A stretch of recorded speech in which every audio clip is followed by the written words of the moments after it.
Hello students, good morning. ચાલો હવે આજે આપણે જોઈશું કોન્સ્ટિટ્યુશન ઓફ મ્યુનિસિપાલિટીઝ. બરાબર છે. તો હવે એની અંદર શું હશે કે જે મ્યુનિસિપાલિટી છે, બરાબર છે, એને કેવી રીતે કોન્સ્ટિટ્યુટ કરાય છે, એનું જે બંધારણ છે કેવી રીતે નક્કી કરાય છે, એના મેમ્બર્સ જે છે એ કયા કયા હશે, કેવી રીતે લોકો કામ કરે છે, કયું કયું કામ કરે છે, એ બધી વસ્તુ આપણે જોઈશું. તો there shall be constituted in every state. તો પહેલું છે કે જે મ્યુનિસિપાલિટી છે એ બધા સ્ટેટની અંદર જે છે કોન્સ્ટિટ્યુટેડ થયેલી હોય એનું બંધારણ થયેલું હોય છે. બરાબર છે. તો એ કેવી રીતે ઓળખાય છે? એક તો છે નગર પંચાયત તરીકે, બરાબર છે. પછી બીજું છે મ્યુનિસિપલ કાઉન્સિલ, બરાબર છે. અને એના પછી છે મ્યુનિસિપલ કોર્પોરેશન. તો એ કેવી રીતે બને છે? આ નગર પંચાયત એટલે છે ને કેવું હોય કે ટ્રાન્ઝિશનલ એરિયા હોય, બરાબર છે. એટલે લાઈક કેવું છે કે ગામ કરતાં થોડું મોટું હોય. ઓકે. તો there is to say an area in transition from a rural area to urban area. એટલે છે ને કેવું હોય કે ગામ નાનું હોય, બરાબર છે. અને સિટી કરતાં કેવું હોય કે ગામ નાનું હોય તો ગામ કરતાં થોડું મોટું હોય. ઓકે. હવે એ જે ગામ છે એ ગામને ટ્રાન્ઝિટ કરવાના હોય સિટીની અંદર, એટલે એનું ડેવલપમેન્ટ કરતા હોય સિટી જેવું, બરાબર છે. એટલે સિટી કરતાં છે ને એ થોડું નાનું હોય ને ગામ કરતાં થોડુંક મોટું હોય, બરાબર. એરિયા વાઇઝ પણ એવી રીતે કન્સિડર કરવાનું હોય. તો જે ગામ જે છે એને સિટીમાં કન્વર્ટ કરતા હોય એની અંદર નગર પંચાયત હશે, બરાબર છે. બીજી વસ્તુ, જે સ્મોલર અર્બન એરિયા છે એની અંદર મ્યુનિસિપલ કાઉન્સિલ હશે, બરાબર છે. અને મ્યુનિસિપલ કોર્પોરેશન એટલે કે લાર્જર અર્બન એરિયા છે, બરાબર છે, એને આપણે કહીશું મ્યુનિસિપલ કોર્પોરેશન. ઓકે. તો જે સ્મોલર અર્બન એરિયા છે એ થયું મ્યુનિસિપલ કાઉન્સિલ, બરાબર. નગર પંચાયત એટલે જે ગામનું ડેવલપમેન્ટ સિટી જેવું થતું હોય ત્યાં નગર પંચાયત હશે. જે સ્મોલ અર્બન એરિયા છે ત્યાં હશે મ્યુનિસિપલ કાઉન્સિલ, બરાબર છે. અને જે એરિયા લાર્જ અર્બન એરિયા છે, બરાબર છે, તો એના માટે નામ અપાયું છે મ્યુનિસિપલ કોર્પોરેશન, બરાબર છે. તો કમ્પોઝિશન ઓફ મ્યુનિસિપાલિટીઝ, બરાબર છે, સેકન્ડ નંબર થશે કમ્પોઝિશન. તો મ્યુનિસિપાલિટીનું જે કમ્પોઝિશન છે કેવી રીતે થાય છે એ, બરાબર. તો એમાં પહેલો પાર્ટ છે as provided in clause 2, all the seats in municipality shall be filled by persons chosen by direct election from the territorial constituency in the municipal areas, and for this purpose each municipal area shall be divided into territorial constituency to be known as ward. તો અહીંયા છે ને એનું composition કેવી રીતે થશે? તો as per close 2, જેટલી બી મ્યુનિસિપાલિટી છે એની અંદર જેટલા બી પર્સન જે હશે, બરાબર છે, એનું અહીંયા ઇલેક્શન થશે. તો ઇલેક્શન કેવી રીતે થશે? ટેરેટોરિયલ વાઇઝ. એ લોકોની જે ટેરેટરી આવતી હોય ને એ વાઇઝ. તો એ ટેરેટરીને શું કહેવાશે? વાર્ડ્સ, બરાબર છે. તો હવે માની લો કે સિટીની અંદર અલગ અલગ 7-8 વોર્ડ છે, બરાબર છે. તો એ વોર્ડ વાઇઝ અહીંયા જેટલા પણ પોપ્યુલેશન હશે એ વાઇઝ અહીંયા જે છે ઇલેક્શન થશે. તો ટેરિટોરિયલ કોન્સ્ટિટ્યુન્સી પ્રમાણે જે મ્યુનિસિપલ એરિયા છે, બરાબર છે, એની અંદર જેટલા બી વાર્ડ પડતા હોય તો એ વાર્ડ પ્રમાણે અહીંયા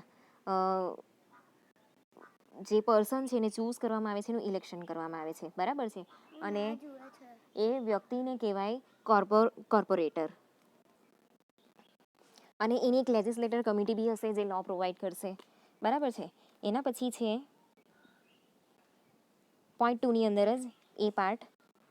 તો for the representation in the municipality of, તો a person having special knowledge or experience in municipal administration. તો કેવા કેવા વ્યક્તિ જે છે એઝ અ રિપ્રેઝેન્ટેટિવ તરીકે અહીંયા કામ કરશે?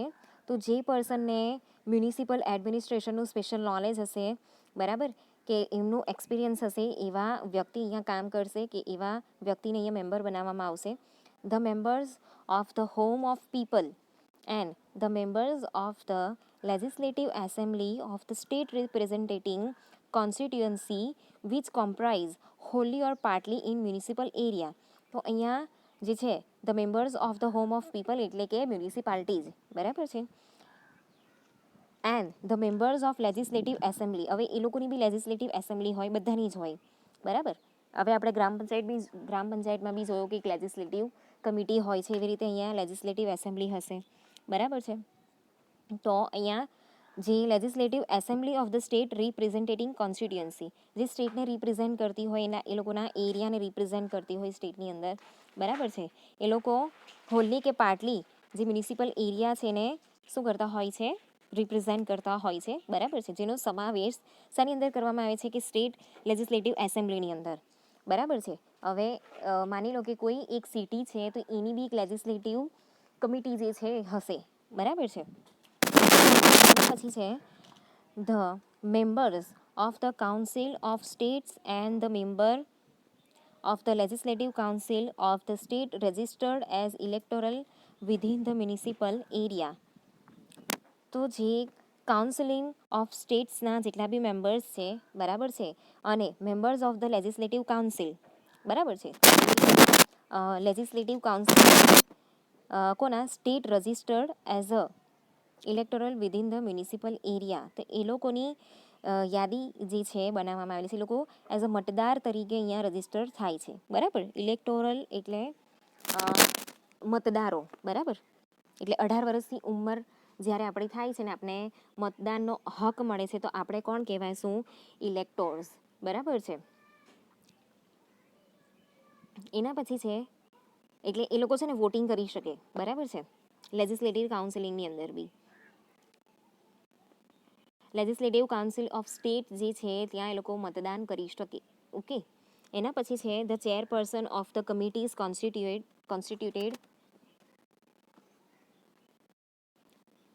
under clause 5 of article 243s, provided that the persons referred to in paragraph A shall not have the right to vote in the meeting of the municipality.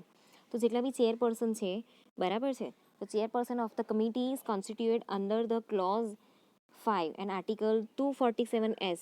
એ લોકોને શું પ્રોવાઈડ કરવામાં આવશે, provided that the person referred to in paragraph A shall not have the right to vote in the meeting of municipality. જ્યારે મ્યુનિસિપાલિટીનું voting થાય છે કે election થાય છે, બરાબર છે, ત્યારે જે ચેરપર્સન છે કમિટીના, એ લોકો અહીંયા વોટિંગ કરી શકશે નહીં. હવે આવ્યા પાર્ટ બી, બરાબર. તો એમાં છે the manner of election of the chairperson of a municipality. તો એની અંદર શું છે, તો constitution and composition of ward committees. અહીંયા છે જેટલું પણ વોર્ડ્સ છે, બરાબર, સિટીની અંદર જેટલા બી વોર્ડ આવેલા છે અર્બન એરિયાની અંદર, એ લોકોની છે ને કમિટી હશે. તો એ કમિટીનું કોન્સ્ટિટ્યુશન અને કમ્પોઝિશન કેવી રીતે થશે, તો there shall be constituted ward committee consisting of 1 or more wards within the territorial area of municipality having a population of 3 lakhs or more. તો અહીંયા પોપ્યુલેશન વાઇઝ અહીંયા કમિટી બનાવવામાં આવશે, વોર્ડ કમિટી, બરાબર છે. હવે આ જે કમિટી છે એ કાં તો એક હશે કે ક્યાં તો એકથી વધારે હશે, બરાબર છે. તો ટેરિટોરિયલ એરિયા જે છે મ્યુનિસિપાલિટીની અંદર જેટલો બી ટેરિટોરિયલ એરિયા આવતો હોય એના વાઇઝ અહીંયા જે છે મ્યુનિસિપાલિટીની રચના કરવામાં આવે છે. તો 3 લાખ કે એનાથી વધુ એરિયા પ્રમાણે અહીંયા જે એનું કોન્સ્ટિટ્યુશન છે એ કરવામાં આવે છે, બરાબર. એને કોન્સ્ટિટ્યુટ કરવામાં આવે છે વોર્ડની જે કમિટી છે એને, બરાબર. તો તમે લોકો જે મ્યુનિસિપાલિટીનું એસએમસીનું જે વોર્ડ વાઇઝ લાઈક એક ઓફિસ જેવું હોય, બરાબર છે, ત્યાં આપણે આધાર કાર્ડ કરાવવા જઈએ છીએ, પછી કોઈ બી એવી રિલેટેડ કમ્પ્લેન હોય તો આપણે ત્યાં સબમિટ કરાવવા જઈએ છીએ, બરાબર છે. એવું નાનું મોટું કંઈ બી કામ હોય તો આપણે ત્યાં જઈએ છીએ. તો એ થયું વોર્ડ, બરાબર છે. લાઈક હું રાંદેરમાં રહું છું તો એ પ્રમાણે મારા એરિયામાં ઓફિસ આપેલી છે, બરાબર છે. એવી રીતે 8વા ગેટ છે તો 8વા ગેટમાં પણ એવી રીતે ઓફિસ આપેલી છે. વરાછા છે તો વરાછામાં બી એવી ઓફિસ આપેલી છે, બરાબર. તો એવી રીતે અલગ અલગ area wise, territory wise ward આપવામાં આવેલા છે. તો એની વોર્ડ વાઇઝ અહીંયા લાઈક 3 લાખથી વધારે છે. માની લો કે હવે ડબલ છે, 6 લાખ છે, ઓકે, 10 લાખ છે એની વસ્તી, તો એ પ્રમાણે અહીંયા વોર્ડ વેચેલા હોય છે, બરાબર. 2 વોર્ડ બી હોઈ શકે, 3 વોર્ડ બી હોઈ શકે. આપણે ત્યાં સુરતની અંદર મેઇન ક્યાં છે, મુગલીસરામાં. The legislator of a state may by law make provisions with respect to. તો હવે લેજિસ્લેટર ઓફ સ્ટેટ છે, બરાબર, એનું કામ શું છે, the composition and the territorial area of ward committee, એ જે territorial area of ward committee છે એનું કમ્પોઝિશન કરે છે, બરાબર છે. The manner in which the seats in a ward committee shall be filled, તો જેટલી બી કમિટીની વોર્ડ કમિટીની જે સીટ્સ છે, બરાબર છે, એને ફિલ્ડ કરવાનું એ કામ કરે છે. હવે એ કેવી રીતે થતું હોય, ઇલેક્શનથી થતું હોય, બરાબર છે, ક્યાં તો અહીંયા એ લોકોનું સિલેક્શન થતું હોય, એવી રીતે પણ થતું હોય છે. એના પછી 3rd નંબરનો પોઈન્ટ છે, a member of a municipality representing a ward within the territorial area of the ward committee shall be a member of that committee. તો અહીંયા જે મેમ્બર છે મ્યુનિસિપાલિટીના, એ લોકો ward within the territorial area, એ લોકોનો જે ટેરિટોરિયલ એરિયા છે, બરાબર છે, એની અંદર એઝ અ રિપ્રેઝેન્ટેટિવ તરીકે એ લોકો કામ કરે છે, બરાબર છે. તો જે વોર્ડ કમિટી છે, એ વોર્ડ કમિટી એ લોકોની અંદર જે પણ મેમ્બર હશે એ લોકોના વોર્ડને અહીંયા શું કરશે, મ્યુનિસિપાલિટી તરફથી રિપ્રેઝેન્ટિંગ કરશે, બરાબર છે. તો વેર અ વોર્ડ્સ કમિટી કન્સિસ્ટ ઓફ, તો વોર્ડ કમિટી જે છે એની અંદર કઈ કઈ વસ્તુ કન્સિસ્ટ થશે, તો 1 ward the member representing that the ward in a municipality or 2 or more wards, one of the members representing such wards in municipality elected by the members of ward committee shall be the chairperson of their committee.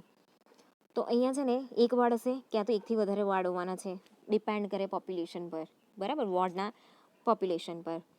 તો 1 ward the member representing that ward in a municipality, એમાંથી વોર્ડનો જે એક માણસ હશે એ મ્યુનિસિપાલિટીની અંદર ward તરફથી રિપ્રેઝેન્ટેટિંગ કરશે, બરાબર છે. તો અહીંયા કેટલા કે એકથી વધારે વોર્ડ પણ હોઈ શકે છે, તો એ પ્રમાણે અહીંયા જે મેમ્બર છે એ રિપ્રેઝેન્ટ કરશે મ્યુનિસિપાલિટીની કમ્યુનિટીની અંદર, બરાબર છે, જે મ્યુનિસિપાલિટી તરફથી ઇલેક્ટેડ થયેલો હોય, બરાબર, as a members of the ward committee, બરાબર છે, અને એ જ ચેરપર્સન પણ હશે કમિટીનો. એના પછી છે nothing in the article shall be deemed to prevent the legislative of the state from making any provision for the constitution of committees in addition to the ward committees. તો આર્ટિકલની અંદર એવું કઈ વસ્તુ જે નથી કહેવામાં આવ્યું કે લાઈક એ લોકો legislative of state from the making any provision for the constitution of committee. તો કોન્સ્ટિટ્યુશનની અંદર એવું કંઈ નથી કહેવામાં આવ્યું કે જ્યારે કમિટી બનાવવામાં આવે છે કે વોર્ડ કમિટીઝ જે છે એને બનાવવામાં આવે છે ત્યારે કોઈ પ્રકારનો જે અહીંયા લો છે કે કોઈ પ્રકારની જોગવાઈ છે એ બધી કરવામાં નથી આવતી. એને લાઈક ઇલેક્શન થાય છે ને જેવી રીતે સ્ટેટ લેજિસ્લેટિવની અંદર જે બધી મેનર્સ છે એ જ અહીંયા ફોલો કરવામાં આવે છે, બરાબર છે. હવે આપણે આગળ જોઈએ કે રિઝર્વેશન ઓફ સીટ્સ. તો સીટ્સ અહીંયા સીટ કન્સિડર કરજો, બરાબર, અહીંયા સીલ્સ લખેલું છે પણ સીટ્સ કન્સિડર કરજો. તો seats shall be reserved for the schedule caste and schedule tribe in every municipality and the number of seats so reserved shall bear as nearly as may be the same portion of the total number of seats to be filled by direct election in the municipality as the population of scheduled caste in the municipality area or the scheduled tribe in the municipality area bears to the total population of that area, and such seats may be allotted by rotation to different constituency in the municipality. ગ્રામ પંચાયતનું constitution જેવી રીતે થાય છે ને એવી રીતે જ આનું પણ થાય છે. તો જે શિડ્યુલ કાસ્ટ છે કે શિડ્યુલ ટ્રાઇબ છે એ લોકોની જે રિઝર્વ સીટ છે, બરાબર છે, એ એવરી મ્યુનિસિપાલિટીમાં હોય છે, બરાબર છે. હવે એ ડિપેન્ડ કરે છે કે જે એ લોકોની રિઝર્વ સીટ કેટલી છે. તો એ લોકોના વોર્ડ વાઇઝ જે એ લોકોની ટોટલ એ કેવી રીતે કન્સિડર થાય છે કે જેટલું પોપ્યુલેશન હશે, બરાબર છે, શિડ્યુલ કાસ્ટનું અને શિડ્યુલ ટ્રાઇબનું મ્યુનિસિપાલિટીની અંદર જેટલું કે વોર્ડની અંદર જેટલું એનું પોપ્યુલેશન હશે એ વાઇઝ અહીંયા એ લોકોને રિઝર્વ સીટ મળે છે, બરાબર છે. તો અહીંયા કેવું છે કે એનું પ્રમાણ જે છે એ અલગ અલગ હોય છે અને total number of seats to be filled by direct election. તો અહીંયા કેવું છે કે એરિયા વાઇઝ અલગ અલગ હોવાનું છે, તો બધા જ એરિયાની ભરાઈ જાય એવું જરૂરી નથી. તો અહીંયા એ લોકોની જે સીટ છે ને એ ડાયરેક્ટ ઇલેક્શન દ્વારા જે છે એ ભરાય છે. ડિપેન્ડ કરે છે population of schedule cast in the municipal area, બરાબર છે, કે શિડ્યુલ ટ્રાઇબનું જે કે શિડ્યુલ કાસ્ટનું જે મ્યુનિસિપલ એરિયાની અંદર જેટલું પોપ્યુલેશન હશે એ પ્રમાણે અહીંયા એનું ડાયરેક્ટ ઇલેક્શન કરીને બી ભરવામાં આવે છે, બરાબર છે. એટલે ટોટલ પોપ્યુલેશન વાઇઝ એ લોકોની જે સીટ છે અલોટ કરવામાં આવે છે અને આ વસ્તુ છે ને એ રોટેટ પણ થાય છે, બરાબર છે. ડિફરન્ટ વોર્ડની અંદર એ લોકોનું રોટેશન પણ એ થયા કરે છે, બરાબર છે. તો આમ જે મ્યુનિસિપાલિટી છે એનું કોન્સ્ટિટ્યુશન આ રીતે થાય છે, બરાબર છે, કે એની અંદર એક્સપિરિયન્સ પર્સન હોવો જોઈએ, બરાબર છે. એ લોકોનું ઇલેક્શન જે છે લેજિસ્લેટિવ એસેમ્બલી જે છે એની અંદર એ લોકો મ્યુનિસિપાલિટીને રિપ્રેઝેન્ટ કરે છે, બરાબર છે. એ લોકોનું ઇલેક્શન બી થાય છે અને એ લોકો જે સ્ટેટ ઇલેક્શન થાય છે ને એની અંદર એ લોકો વોટિંગ બી કરી શકે છે, પણ જ્યારે મ્યુનિસિપાલિટીનું ઇલેક્શન થાય ત્યારે એ લોકો વોટિંગ કરી શકતા નથી, બરાબર છે. એટલે as a elector of state legislator તરીકે એ લોકો અહીંયા રજિસ્ટર થાય છે કે એ લોકો અહીંયા જ્યારે ઇલેક્શન થાય ત્યારે વોટિંગ કરી શકે છે, બરાબર છે. તો આમ જે એનું કોન્સ્ટિટ્યુશન અને કમ્પોઝિશન છે એવી રીતે થાય છે, બરાબર છે. હવે નેક્સ્ટમાં આપણે જોઈશું કે ડ્યુરેશન ઓફ મ્યુનિસિપાલિટી શું છે, કે ડિસ્ક્વોલિફિકેશન ઓફ મેમ્બરશિપ જે છે એની અંદર શું શું આવશે.